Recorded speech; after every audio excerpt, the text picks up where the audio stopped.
Welcome dear friends. In this video we will discuss preposition portion of Special CSS English paper of the year 2023. So let's start.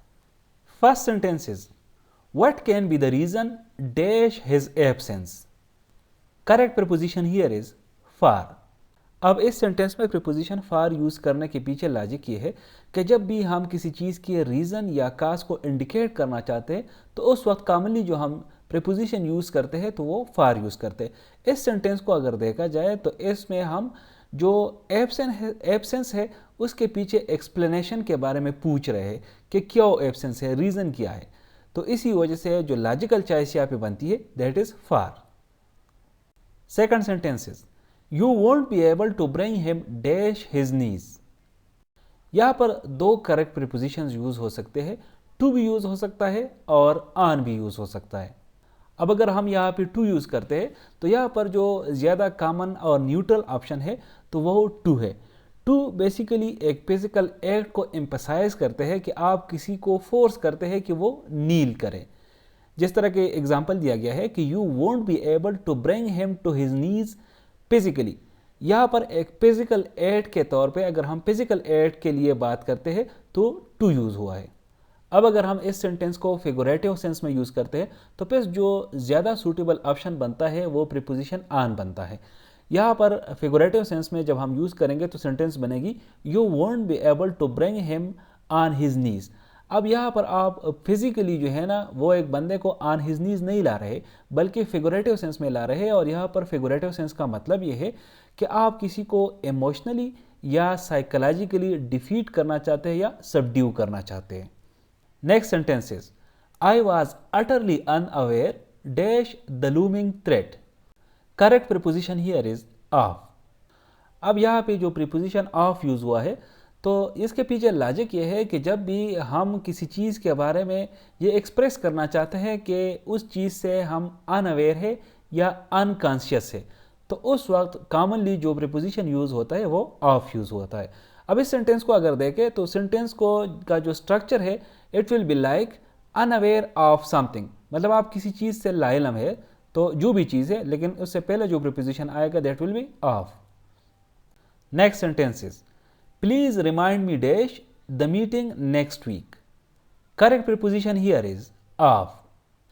यहाँ पे जो preposition of use हुआ है तो इसके पीछे logic ये है कि जब भी हम किसी अपॉइंटमेंट या किसी इवेंट के बारे में किसी को याद करना चाहते हैं या दहानी करना चाहते हैं किसी को तो हम टिपिकली जो preposition यूज करते हैं that is of.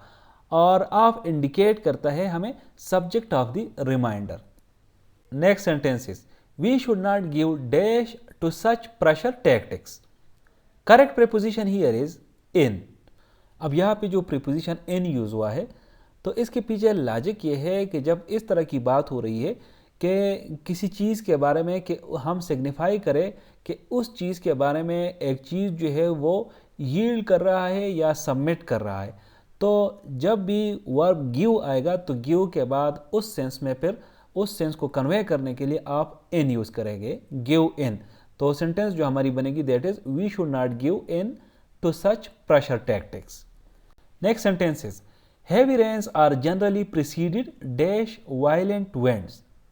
Correct preposition here is by. यहाँ पे प्रीपोजिशन बाय के पीछे लॉजिक ये है कि जब एक इवेंट दूसरे इवेंट से पहले वाक़ हो रहा हो तो उस वक्त हम प्रीपोजिशन बाय यूज़ करते हैं जो दोनों इवेंट्स है उनके रिलेशनशिप को इंडिकेट करने के लिए। अब इस केस को अगर देखा जाए तो जो प्रीसीडेड बाय यूज़ हुआ है वो यूज़ हुआ है कि जो हैवी रेन्स है वो असल में हैपन हुए हैं या वाक़ हुए हैं बिफोर वायलेंट विंड्स, मतलब पहले हैवी रेन्स आए हैं इसके बाद वायलेंट विंड्स आ गए हैं। तो जो दोनों का जो रिलेशनशिप है वो उसको हमने बाय से इंडिकेट किया है। Next sentence is, Do you pay the bill dash cash। Correct preposition here is in। अब preposition in के यूज़ करने के पीछे लॉजिक ये है कि जब भी हम पेमेंट के मेथड्स या मीन्स के बारे में बात कर रहे हैं और पर्टिकुलरली वो जो पेमेंट है वो करेंसीज या फाइनेंशियल इंस्ट्रूमेंट्स हो तो हम उस वक्त जो preposition यूज़ करते हैं वो in यूज़ करते हैं। इन हम इसलिए यूज़ करते हैं कि वो इंडिकेट करते हैं उस मीडियम को जिसमें वो पेमेंट की जाती है। अब इस केस को अगर देखा जाए तो इस केस में जो कैश है, इन कैश, इसका मतलब ये है कि हम फिजिकल करेंसी को यूज़ कर रहे हैं rather than other forms of payment like credit cards और चेक्स। सो जो सूटेबल ऑप्शन या सूटेबल प्रीपोजिशन जो यहाँ पे बनते हैं इस कंटेक्स्ट में वो एन बनता है। Next sentences, I agreed dash his revised plan. Correct preposition here is to. यहाँ पे प्रीपोजिशन टू के यूज़ करने के पीछे लॉजिक ये है कि जब भी हम किसी के प्रपोजल, प्लान, सजेशन या किसी आइडिया से मुत्तफिक होते हैं तो हम टिपिकली जो प्रीपोजिशन यूज़ करते हैं उस एग्रीमेंट को इंडिकेट करने के लिए, तो वो टू है।